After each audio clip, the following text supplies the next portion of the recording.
మనం స్కూల్స్లో కాలేజెస్లో కంప్యూటర్ ల్యాబ్ ఫిజిక్స్ కెమిస్ట్రీ ల్యాబ్స్లో ఎక్స్పెరిమెంట్ చేసే ఉంటాం. కానీ జస్ట్ ఇమాజిన్ ఎర్త్కి ఒక 400 కిలోమీటర్స్ పైన ఒక ఫ్లోటింగ్ సైన్స్ ల్యాబ్ ఉంటే, అందులో డిఫరెంట్ కంట్రీస్ నుంచి ఆస్ట్రోనాట్స్ వెళ్ళి ఎక్స్పెరిమెంట్ కండక్ట్ చేస్తూ ఉంటే. అవును, ఒకవేళ మీరు గెస్ చేసినట్టయితే మీ గెస్ కరెక్టే. నేను మాట్లాడేది ఇంటర్నేషనల్ స్పేస్ స్టేషన్ గురించి. రీసెంట్గా శుభాంశు శుక్లా ఇంటర్నేషనల్ స్పేస్ స్టేషన్కి వెళ్ళిన ఫస్ట్ ఇండియన్ ఆస్ట్రోనాట్గా హిస్టరీ క్రియేట్ చేశారు. యాక్సియోమ్ 4 మిషన్ ద్వారా శుభాంశు శుక్లా ఇంటర్నేషనల్ స్పేస్ స్టేషన్కి వెళ్ళడం జరిగింది. కానీ మీకు విషయం తెలుసా, ఇంకొన్ని సంవత్సరాలలో ఈ ఇంటర్నేషనల్ స్పేస్ స్టేషన్ని షట్ డౌన్ చేయబోతున్నారు. ఈ ఇంటర్నేషనల్ స్పేస్ స్టేషన్ ఇప్పటికే మోర్ దెన్ 2 decades నుంచి ఎర్త్ని ఆర్బిట్ చేస్తుంది. ఇది మనకి స్పేస్లో లైఫ్ ఎలా ఉందో అర్థం చేసుకోవడానికి, అక్కడ ఎక్స్పెరిమెంట్స్ కండక్ట్ చేసి ఎర్త్ పైన లైఫ్ని ఇంప్రూవ్ చేయడానికి హెల్ప్ చేస్తుంది. అండ్ ఇది ఇంటర్నేషనల్ కోఆపరేషన్కి ఒక సింబల్ లాగా మారింది. అయితే అన్నింటికీ ఎక్స్పైరీ డేట్ ఉన్నట్టే ఇప్పుడు ఈ స్పేస్ స్టేషన్కి కూడా టైం వచ్చేసింది. 2030 కల్లా ఈ స్పేస్ స్టేషన్ని డీకమిషన్ చేయబోతున్నారు. అయితే ఇప్పుడు ఎందుకు డీకమిషన్ చేస్తున్నారు, మరి నెక్స్ట్ స్టేషన్ ఏది రాబోతుంది, మరి ఇలాంటి స్పేస్ రేస్లో ఇండియా చేయాల్సిన విషయాలేంటో మనం ఇప్పుడు తెలుసుకుందాం. ఇంటర్నేషనల్ స్పేస్ స్టేషన్ అనేది స్పేస్లో ఉన్న లార్జెస్ట్ మ్యాన్ మేడ్ స్ట్రక్చర్. ఈ స్పేస్ స్టేషన్ని యుఎస్ఏకి చెందిన నాసా, రష్యాకి చెందిన రాస్కోస్మోస్, జపాన్కి చెందిన జాక్సా, కెనడాకి చెందిన కెనడియన్ స్పేస్ ఏజెన్సీ అండ్ యూరోప్కి చెందిన యూరోపియన్ స్పేస్ ఏజెన్సీ కలిసి 1998లో జాయింట్గా లాంచ్ చేశారు. ఈ international space station per hour 28,000 kilometre స్పీడ్తో ట్రావెల్ చేస్తుంది. అండ్ ఇది జస్ట్ 90 మినిట్స్లో ఎర్త్ చుట్టూ 1 ఆర్బిట్ని కంప్లీట్ చేస్తుంది. ఇప్పటి వరకు ఆస్ట్రోనాట్స్ అంతా biology, physics, medicine and space టెక్నాలజీలో ఎక్స్పెరిమెంట్స్ కండక్ట్ చేసి ఉన్నారు. అయితే ఇది ఇలా ఉండగా మరి ఇప్పుడు డీకమిషన్ చేయాల్సిన అవసరం ఎందుకు వచ్చింది? ఎందుకంటే international space station more than 20 years నుంచి స్పేస్లో ఉండడం వల్ల ఓల్డ్ అయిపోయింది. ఇంటర్నేషనల్ స్పేస్ స్టేషన్ యొక్క స్ట్రక్చర్ అనేది పాడైపోయింది.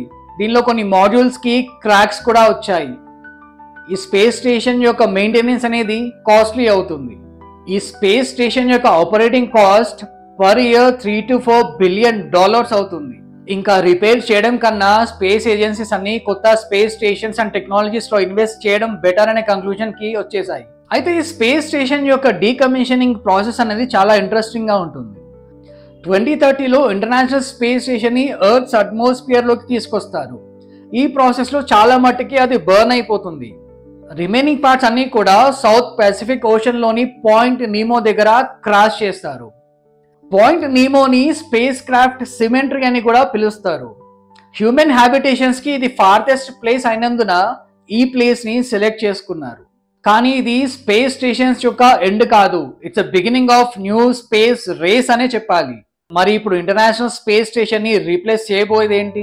ఈ స్పేస్ రేస్లో చాలా స్టేషన్స్ ఆల్రెడీ ప్లాన్డ్గా ఉన్నాయి. అందులో first one NASA's Lunar Gateway. Moon and Mars మిషన్స్ని సపోర్ట్ చేయడానికి నాసా ఈ స్పేస్ స్టేషన్ని మూన్ దగ్గర కన్స్ట్రక్ట్ చేయబోతుంది. Orbital Reef by Blue Origin. Research and tourism కోసం ఇది స్పేస్లోని ఒక బిజినెస్ పార్క్ లాగా యాక్ట్ చేస్తుంది. Axiom space station private company build చేయబోతున్న world's first commercial space station ఇది. స్పేస్ ఎక్స్ ఎలాన్ మస్క్కి చెందిన సంస్థ. Starship and future orbital habitats పైన ఇది వర్క్ చేస్తుంది. టియాంగాంగ్ స్టేషన్ ఇది చైనాకి చెందిన స్పేస్ స్టేషన్. ఇంట్రెస్టింగ్ ఫ్యాక్ట్ ఏంటంటే ఈ స్టేషన్ ఆల్రెడీ ఎగ్జిస్టెన్స్లో ఉంది. మనం ఇక్కడ గమనించాల్సిన విషయం ఒకటి ఉంది. స్పేస్ స్టేషన్స్ యొక్క ఫ్యూచర్ అనేది గవర్నమెంట్ ఫండెడ్ ల్యాబ్స్ నుంచి కమర్షియల్ స్పేస్ ప్లాట్ఫామ్స్ వైపు మూవ్ కావడం మనం ఇక్కడ క్లియర్గా చూడొచ్చు. మేబీ ఫ్యూచర్లో నాసాని బీట్ చేసి స్పేస్ ఎక్స్ లీడ్ తీసుకున్న ఆశ్చర్యపోవాల్సిన పనే లేదు. మరి ఇలాంటి పరిస్థితిలో ఇండియా ఏం చేయాలి?